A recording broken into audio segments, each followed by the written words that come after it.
গোপালগঞ্জে ইসলামী ব্যাংকের সুশাসন নিশ্চিত ও বিভিন্ন দাবিতে মানববন্ধন কর্মসূচি পালন করেছে ইসলামী ব্যাংক গ্রাহক সমন্বয় পরিষদ। রিকি শেখের তথ্যচিত্রে বিস্তারিত। মঙ্গলবার সকাল 11টায় শহরের বঙ্গবন্ধু সড়কে অনুষ্ঠিত মানববন্ধনে অংশগ্রহণকারীরা ব্যাংকের স্বচ্ছতা, জবাবদিহিতা ও সুশাসন প্রতিষ্ঠার দাবি জানান। এ সময় বক্তারা মোহাম্মদ ওমর ফারুককে শপথে পুনর্বহাল, এস আলমকে দেশে ফিরিয়ে এনে বিচারের আওতায় আনা এবং সংশ্লিষ্টদের বিরুদ্ধে প্রয়োজনীয় ব্যবস্থা গ্রহণের আহ্বান জানান। HPL uPVC pipe and fittings, শক্ত, মজবুত ও দীর্ঘস্থায়ী এক পাইপে জীবন পার। যথাযথ আন্দোলন গতকালকে যে নেতাদের হামলা করা হয়েছে, আমরা তীব্র নিন্দা প্রতিবাদ জানাচ্ছি। আমরা তিলে তিলে গড়া চোখের সামনে এমন একটি ইসলামিক ব্যাংক, এমন একটি আপনার সাবেক অর্থমন্ত্রী বলছিল ৩,৫০০ কোটি, তেমন টাকা না।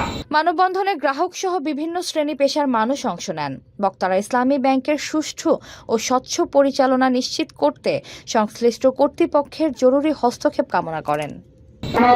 তাদের দায়িত্ব অর্পণ করো, যে যথাযোগ্য সৎ, যোগ্য, নিষ্ঠাবান। এতক্ষণ আপনাদের সাথে ছিলাম তামান ইসলাম তন্নি। প্রতিদিনের নিউজ আপডেট পেতে আমাদের সাথেই থাকুন।